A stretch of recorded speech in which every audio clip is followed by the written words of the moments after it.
name is Kevin Fernandez, and welcome to my channel, Gamers Genie. Today, I'm going to be counting down my top 10 comedy shows list. That's right, folks. This month is May, which is the month of my birthday. I do want to point out a little fun fact, though. Interesting enough. So, for those of you, most of you probably know because a lot of you have been following this channel since it first began. My birthday is on May 19th. And my wife's birthday is July 19th. Our son also has a 19 in his birthday. I'm going to just go that far. I'm not going to say the full thing just yet, but we all have 19 as our birthday. So we all were born on the 19th. That's crazy to think about. But for this month, for those of you who are new to the channel or new to this video series, usually we do a top 10s list that are about board game or board game related things. I'm kind of hoping to do like my top 10 favorite movies based off of board games. I don't know if I can do it, but we'll see. In the month of May and July, Jordan and I can talk about anything we want that is our favorite thing. So I'm going to do comedy TV shows. For my rules, I'm not going to chain myself down. It doesn't have to be a US show. It doesn't have to be something I grew up with. It just has to be a comedy show that I like. And it doesn't have to be live action versus animation. It's just a comedy show I like, I watch, and sometimes I even watch currently too. That's one of my major rules, is I have to have watched it currently too, like reruns or on streaming or something like that. So, yep, without further ado, let's count down.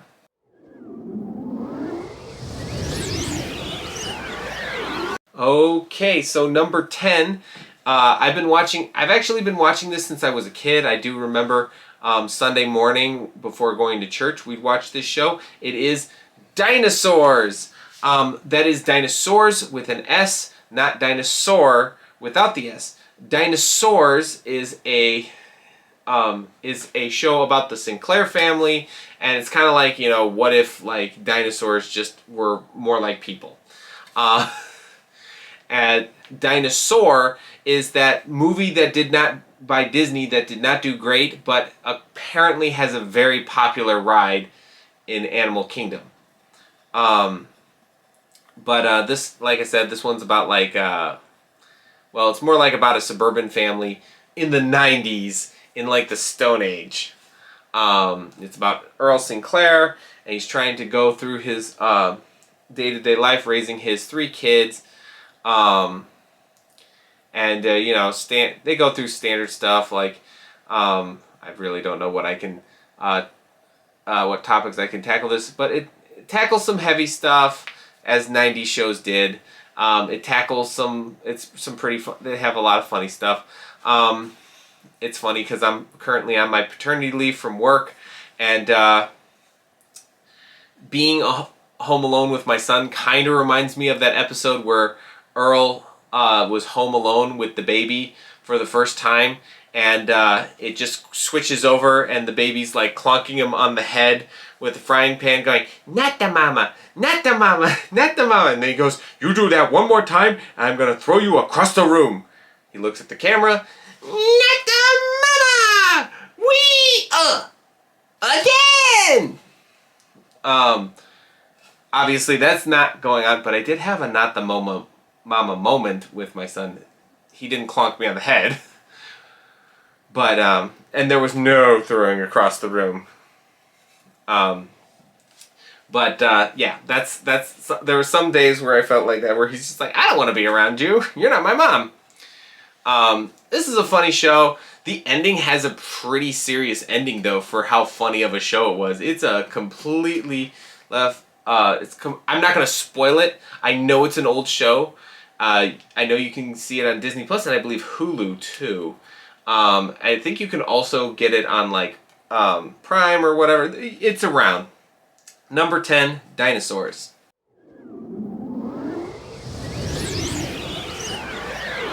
Okay, so number 9 is the Addams Family. I do love the Addams Family. I'm a big fan of this show. I'm a fan of the movies from the 90s.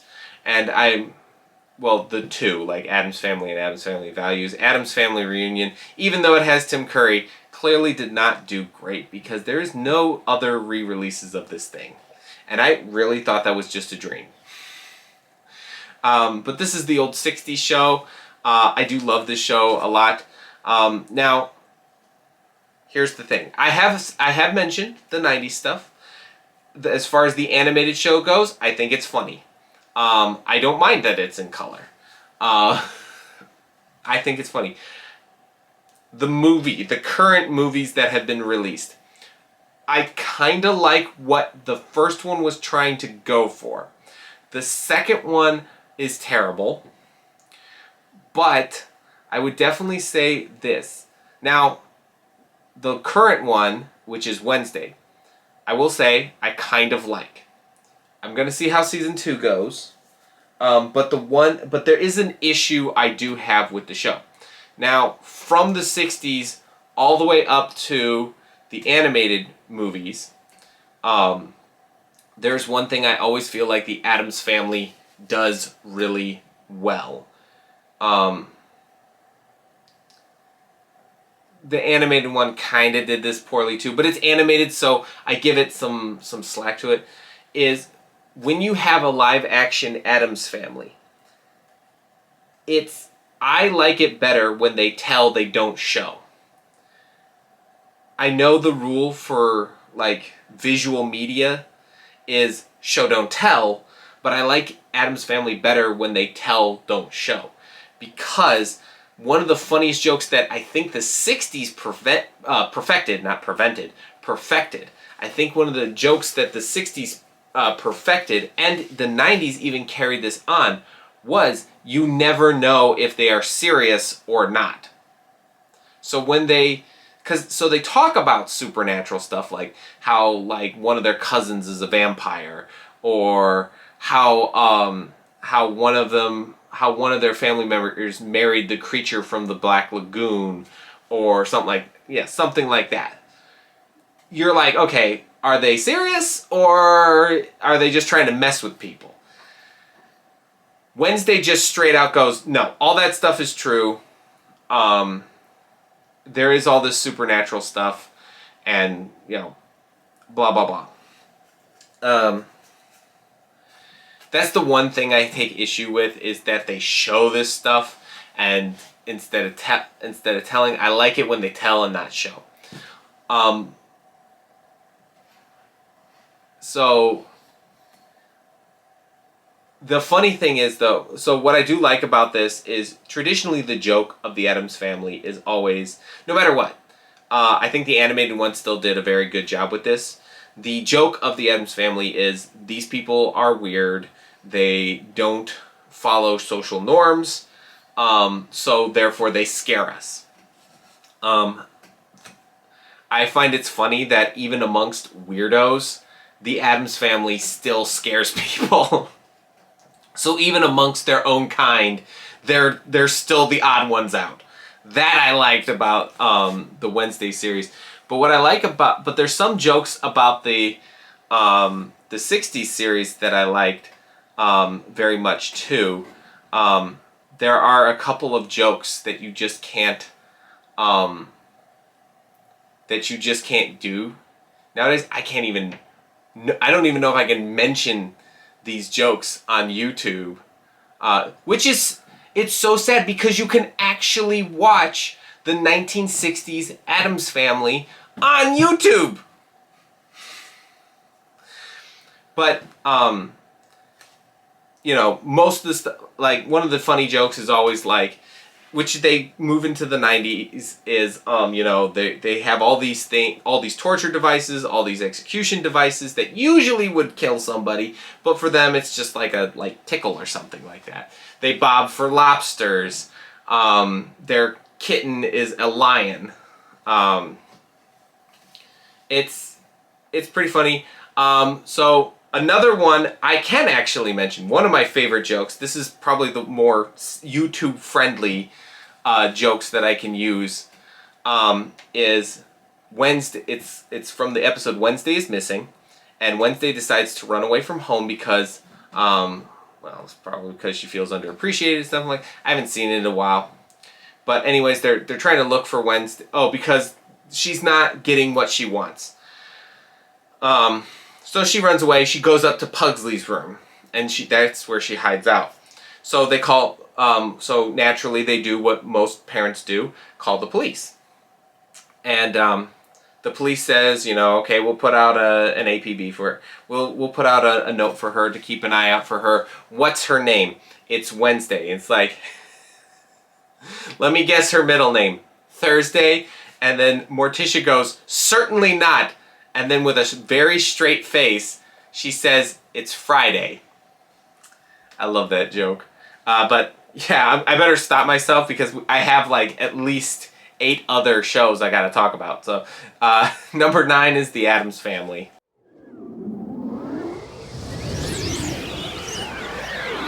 Okay, so number 8, even though it does have movies, I will not be talking about them. I will just be talking about the show because that has enough jokes where I can mention it.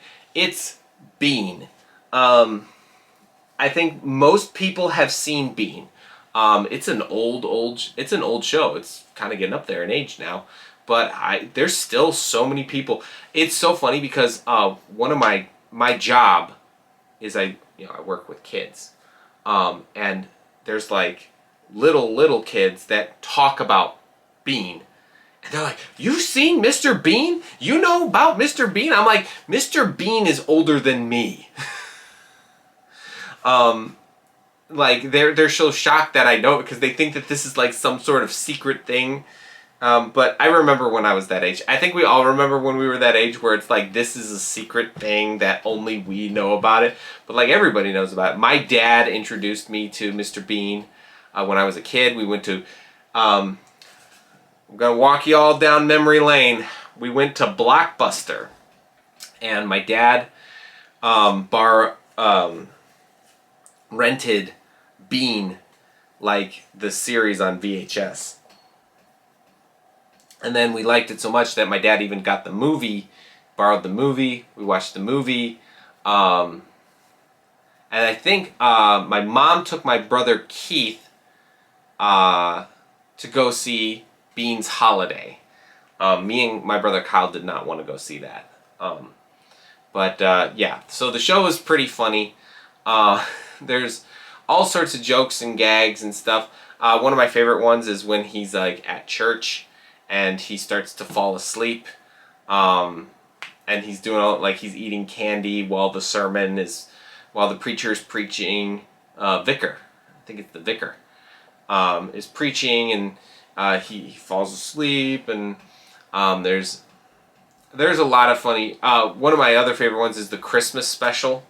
It's with the turkey, which they I believe later duplicated in the show Friends. And then and he plays with there's also a controversial scene apparently where he's like playing with the nativity scene. He's like adding like soldiers and the Daleks from Doctor Who and all this other stuff. Is like, there's a chopper that's trying to save Jesus and everything like that. And a lot of people consider that offensive, but it's funny because they don't get the joke. Like, Bean is a very childish character. It's like Sheldon. Sheldon is a very childish character. He has a very childish personality. He's not very mature. Mr. Bean is also the same way. He's not very mature. He's very immature. He handles, it's like a kid in an adult's body, which is really fun, really enjoyable.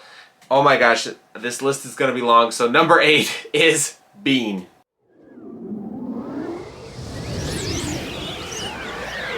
Okay, so number 7 is the IT Crowd. Yeah, I like a lot of British shows, so sue me.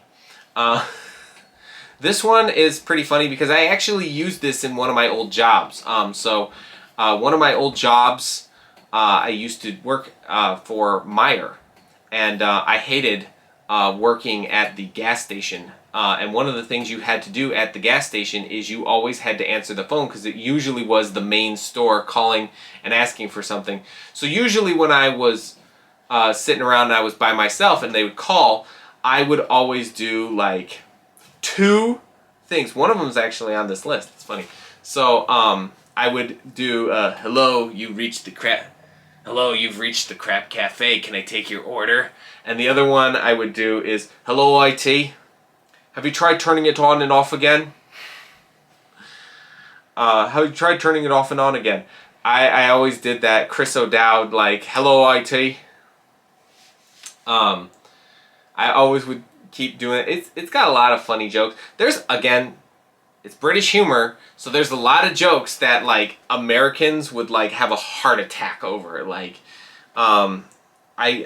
if you are super offended by a lot of stuff, a lot of these shows you probably should stay away from. But yeah, if you're not, IT Crowd's a pretty funny show. There's only like 5 seasons. British shows usually are nefariously short. Because unlike American shows, they actually end their shows while they're popular instead of dragging on for like 13 years, telling themselves that it's gonna do better for the show, and then they have a very poor finale, and that show goes from the most beloved thing ever to the most hated thing ever. So yeah. It's super fun. There's a lot of jokes I cannot repeat on YouTube, and this show is not on YouTube, so that I'm really unsure about. But yeah, number 7 is the IT Crowd.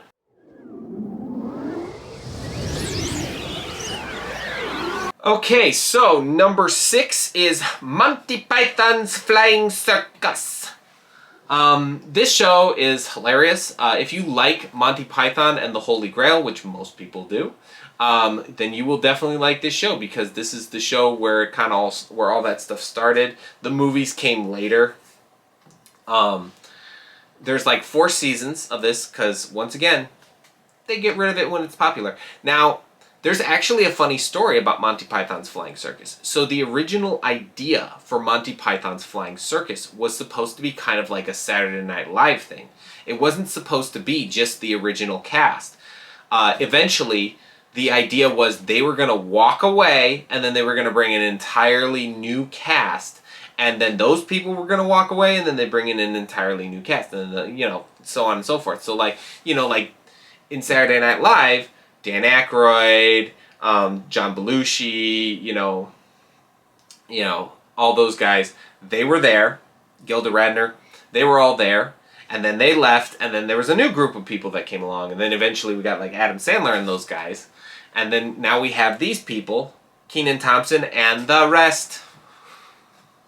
I don't know the other people on Saturday Night Live, I'm sorry. But what happened was, so the cast of Monty Python's Flying Circus was so good that nobody wanted to replace them. Nobody wanted to replace them, so the BBC just decided to end the series altogether, and they would just be the only group of Monty Python, which I feel is kind of sad because I'm kind of wondering what would it be like if Monty Python just kept going like a sketch comedy show like Saturday Night Live. Would it still be around to this day like Saturday Night Live?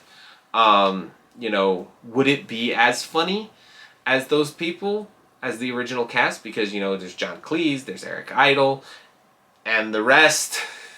Terry Gilliam was more of a director than a actor now. But yeah, it's interesting to know. Now, one of my favorite sketches, so I'm going to just do the sketch that I can actually talk about, which is the Dead Parrot sketch, where he walks in and he tries to trade in the parrot and he's like, it's not even really dead. It's like, yes, it is. And do you know how I know? Is because when I bought the parrot, it was nailed on a perch. Well, I have to do it. I had to nail him to the perch because otherwise he'd rub his feathers up to on the cage and then foom! Foom? Matey, this thing wouldn't foom if you put 15,000 volts in it. It's a really fun. They have a lot of really funny sketches. You can, if you don't really want to go through the entire series, that's fine. You can just watch some clips on YouTube. You can probably watch any Monty Python Flying Circus sketches on YouTube. They're all pretty funny. I really do enjoy it. I showed my wife. So my wife, fun fact, when we first started dating 10 years ago, almost 10 years, August will be our 10-year dating anniversary.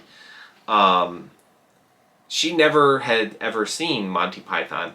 And at first, she thought it was the dumbest thing she'd ever seen. But then somehow, I don't even know what happened, but somehow she started to warm up to it. And then she thought it was funny. Now she will almost watch anything Monty Python. She doesn't like The Life of Brian. I know a lot of people don't. She's never seen The Meaning of Life. But it's just, I think the show, at least, she loves Flying Circus. And she thinks the show is funny. She thinks the show's funny. I think the show is funny. Number 6, Monty Python's Flying Circus.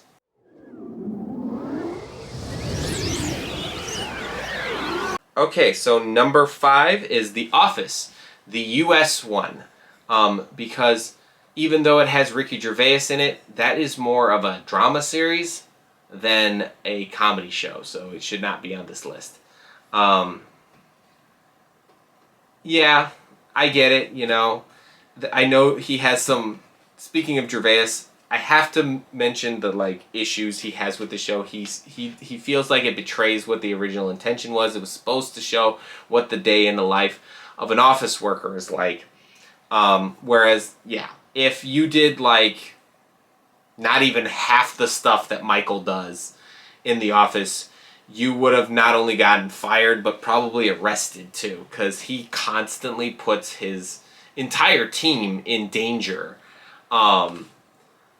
Because he needs to be liked, although granted, Dwight also puts people in danger. You guys, of course, we all know the infamous episode where Dwight was teaching people about fire safety. So he sealed all the exits. He started to set the building on fire.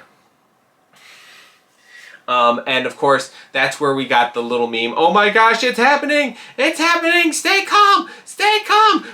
Michael, what do we do? Stay calm! It's funny. It's super funny. One of my favorite episodes is when they got obsessed with parkour, because back in those days we were all obsessed with parkour, even though it was kind of the weirdest thing to be obsessed with. People were just bouncing off the walls and stuff. And not so much nowadays. It's pretty fun. Now, I've watched most of the episodes of The Office. Unfortunately, it did get removed before I could finish it. It got removed from Netflix, and now it's on Peacock, and I don't really feel like getting another streaming service, so unfortunately, I'm just going to leave that to the wayside. I didn't mind the guest bosses. I thought it was pretty good. The one thing I will definitely say, they had Catherine Tate on for a long time. She is famously funny.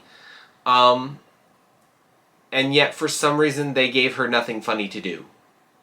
I'm like, this is Catherine Tate. She ran the Catherine Tate Show. It was one of the most popular shows on the BBC. They did it across, David Tennant did a guest star appearance on there, and then she did a guest star appearance on Doctor Who, which led to a permanent role in Season 4. Not only that, but she became a fan favorite companion for that, and you gave her and she was even funny in Doctor Who. Donna Noble was a very funny character. Why did she have nothing funny to do on The Office? I don't get it. But there's a lot of people that have actually have made a name for themselves. The funny thing is, there's actually something that people pointed out, that most of the cast of Inside Out was actually all on The Office. I don't know if Bill Hader was, though. But that's a really interesting thing. There's a lot of super funny episodes. I don't know which ones I can actually mention in detail, because there are some. Because again, it's so sad that even today, like, this is old American humor, but a lot of the jokes are considered inappropriate. They were probably considered inappropriate even back then, but back then we were a little more tolerant. We had a little more tolerance to stuff. But yeah, anyways, number 5, Office U.S. edition.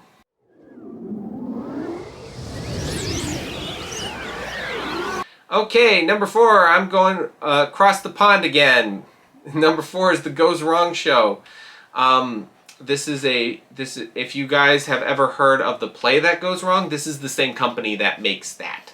The first one is The Play That Goes Wrong, and then they did Peter Pan Goes Wrong, which you can watch on YouTube here on YouTube, and then there's also A Christmas Carol Goes Wrong, again on YouTube, and then there's The Goes Wrong Show, which you can watch both seasons here on YouTube.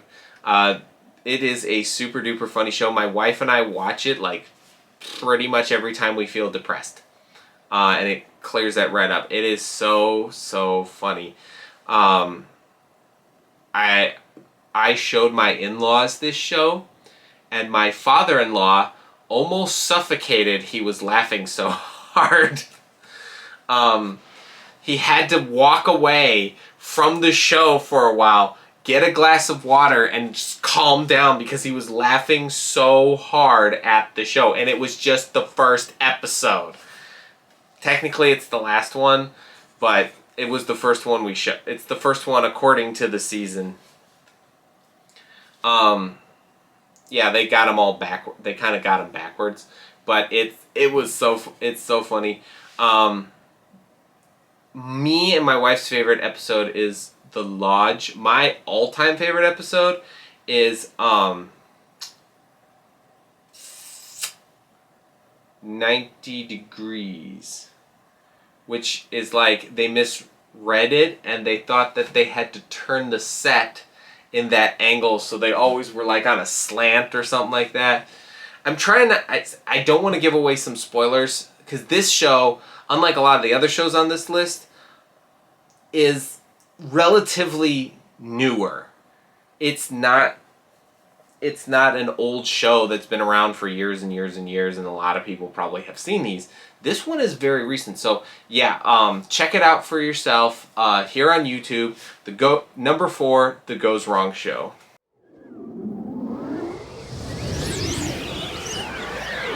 Okay, so number 3 is another John Cleese show. It's Fawlty Towers. This is about a man named Basil Fawlty. He's trying to run a hotel in Torquay, but the guests and his staff and his wife try to do their best to make everything really ridiculously hard for himself.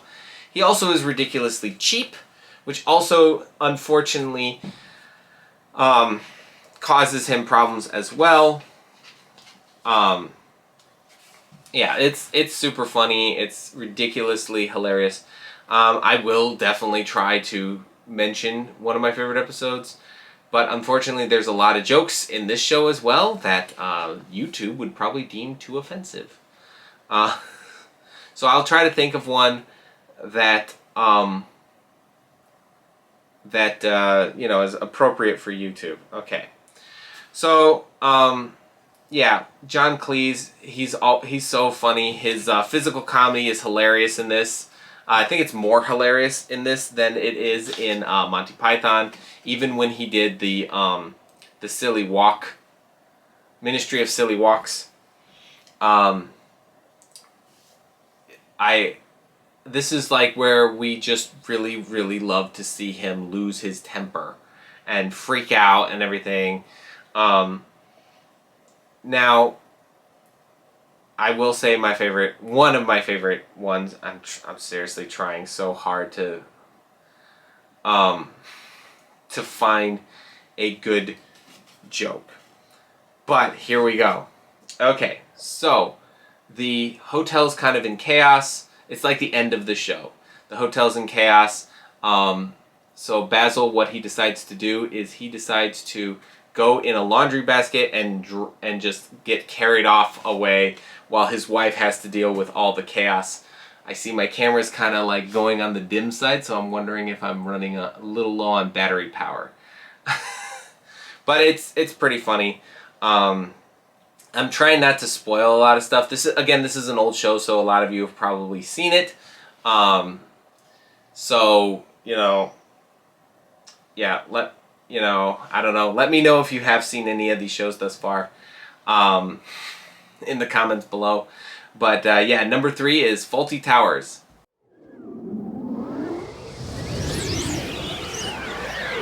Okay, so number 2 has also been around for a long time, but has just recently got a pretty big boom in new fans thanks to Netflix. One Piece. I've watched One Piece since the beginning. I know there's a debate, anime versus manga. I would say, I'm not going to say anime's better, because of course the original source material will always be like a lot more superior, but I'm not going to say manga only is superior too.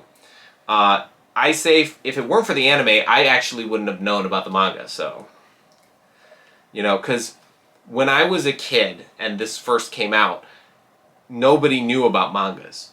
You found out about this stuff through TV. If it wasn't a show, you didn't know about it. Like, Pokemon was everywhere, so that was the exception. Yu-Gi-Oh! Wasn't really everywhere when it first came out. If it weren't for the anime, I don't think the card game would be as popular as it is today. That's just how it goes. Same thing with like Dragon Ball, Dragon Ball Z. These things, we talk about it all the time, but I don't think without the anime, I don't think it would be as popular. I think it would be like quickly forgotten because most people didn't read mangas.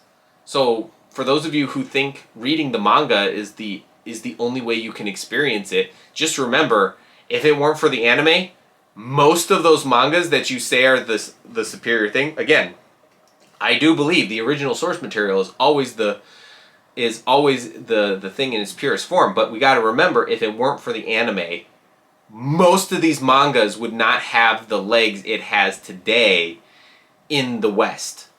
In the East, yeah, perfectly fine. It's super popular. But here in America, at least, I don't know about like other countries, but I definitely know here in America, most Americans, anime first, manga second. You wouldn't even know about the second thing if it weren't for the first thing. But anyways, so One Piece is about like this boy, Monkey D. Luffy. He's trying to find the One Piece. There are hints to what it might be currently in the manga, but I'm not going to do that now. I will say this, I will mostly only talk about the East Blue, as there are probably some people who have only seen the live-action series, so I will not spoil anything that we're about to experience in the future. I will just strictly stick to this.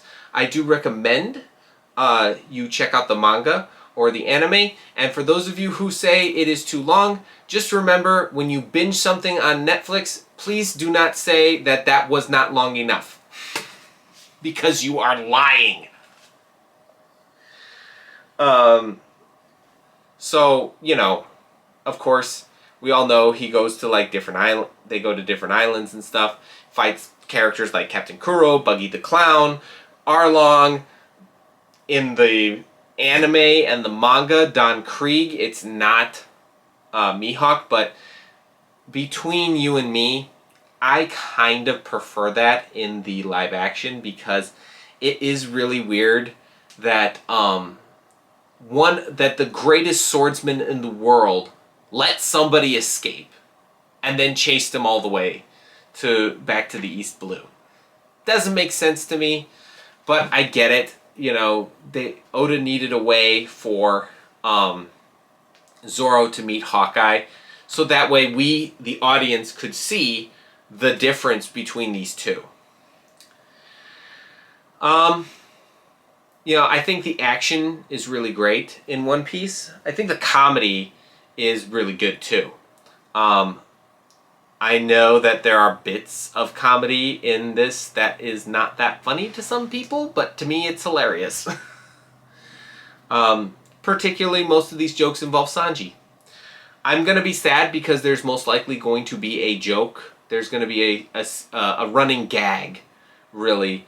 So, as we all know, in the for those of you who are manga and anime fans, or manga or anime fans, Sanji is kind of a weirdo, and he chases girls.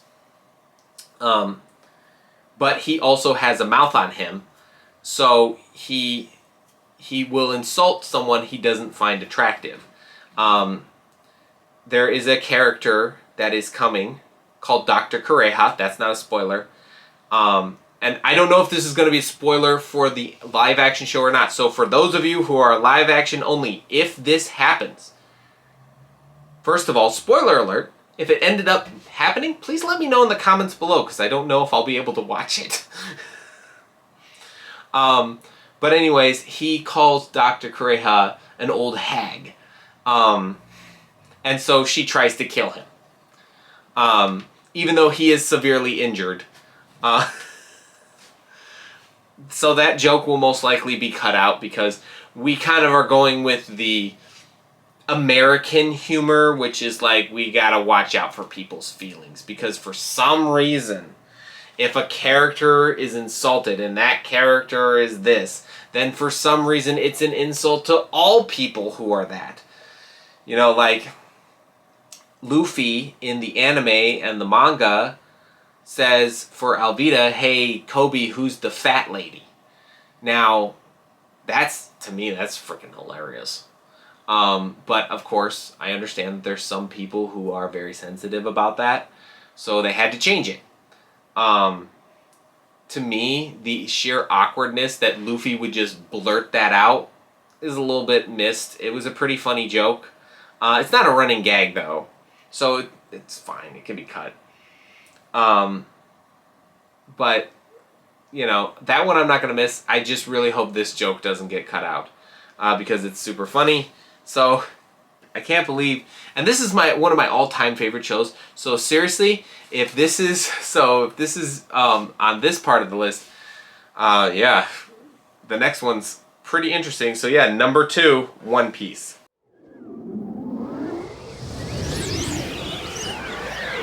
Now, number 1 is something I've been watching on a loop constantly, and my wife is just starting to kind of warm up to it. It's called Blackadder. This is another Rowan Atkinson show, and it's not as famous as Mr. Bean, mostly because it's like dialogue versus that. But this is mostly insult comedy, meaning that they are trying to insult people. This one I really need to figure out. Okay, yeah, I got one. I got one, but I have to really... so I'm going to try to mention my favorite jokes in all 4 seasons, because there's 4 seasons, and there's some pretty good jokes. So, first of all, Blackadder the First takes place in the Dark Ages, Richard III. It's kind of more of a spoof on Shakespeare plays than anything else. Unfortunately, I know a lot of people didn't really like this when it first came out, because they did a lot of like going from here to there, and you had to watch the travel. So like if they're saying, let's go to the throne room, you had to watch them walk from where they were to the throne room, and it's kind of stupid. But oh my gosh, I can't say that joke. It is one of my favorite jokes, but I can't say that joke. Oh gosh, this is really hard. Wow, I'm gonna burn out the battery before. I had one, but then oh yeah, the last one, Mad Gerald, he he like talks like, I haven't heard that in like 70 years. But then he goes, oh, well, there's Mr. Rat and then there's Mr. Key. And he's like, hello, Mr. Key, I made it with my own teeth. And he clonks him out, and Mad Gerald and escapes with the key made out of the teeth, which just so happens to work, which is pretty funny. Then there's Blackadder the Second. This one takes place during like the Age of Exploration with Queen Elizabeth the First. And so this one is a lot more easier for me to do. So this one's from the episode Gold, where Blackadder is broke. He needs to pay back the Black Church, and so he needs to get money. Percy comes up with the idea to make gold by taking up alchemy, which we all know is a bunch of hooey. I hope we still know that. But anyways, he comes back. He says, this smells like a pair of trousers after the 100 Years' War. Baldric, have you been eating dung again? And he comes in, I finally did it! I succeeded! Behold! Yes, Percy, it's green. Yes, well, I don't mean to be pedantic or anything, but the color of gold is gold. That's why it's called gold. And then he's like, what you got, if it has a name, is some green. Could I hold in my mortal hands a nugget of purest green? Yes, indeed you do, Percy, but it's not really a nugget. It's more of a splat. Really funny. So, like I said, I'm going to go through all 4 seasons. My favorite joke. So, my favorite joke from the third one. This is post-Revolutionary War. This one's pretty hard. Oh, this one has the late Robbie Coltrane, who is the guy he plays the guy who writes the dictionary, and Blackadder is like they accidentally burnt the dictionary, and so then he's like trying to come up with a new one, and then he gets so stuck, Dr. Johnson comes in. He says, I don't think it. I think you should just chuck the whole thing in the fire. He's like, oh, well, then we'll do it. Baldric, who gave you permission to change into an Alsatian? And then that's when he's like, oh, it's a dream, isn't it? A bloody dream. And they, like, pirouette away. Ugh. And then Blackadder the Fourth. Oh, my gosh, there are so many good jokes in this one. But I think... Now, here's the thing. Unlike a lot of other...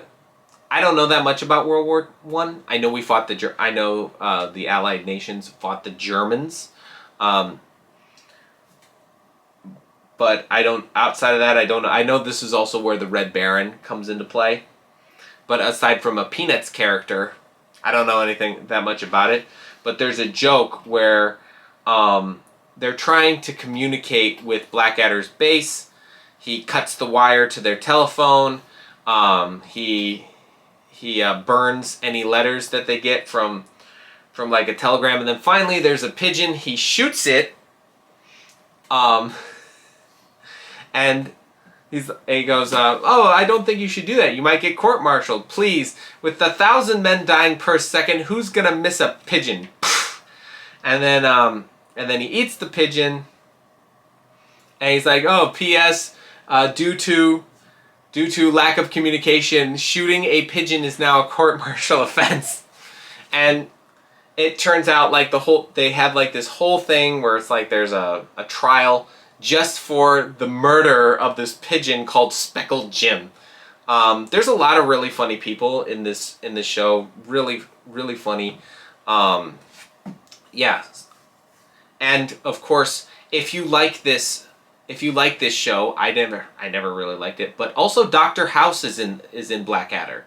So yeah, just remember before he got into that, he was in this. Yeah.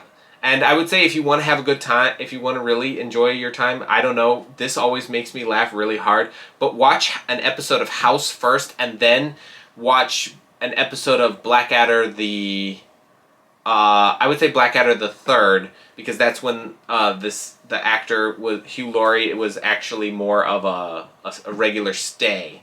So either watch Blackadder the Third or Blackadder the Fourth. He plays Prince George and a guy named George.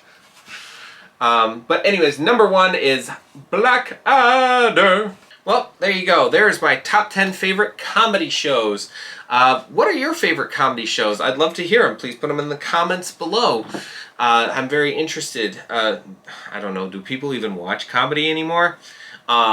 But yeah, I'm hoping so. So if you are one of those people, like I said, comments down below. But if you enjoyed this video, please give it a like, hit that subscribe button, and ring the notification bell to be notified for our next top 10s list. I have no clue what that's going to be. But in July, Jordan is in charge of that. So yeah, just make sure that bell is rung so you know either one when they come out.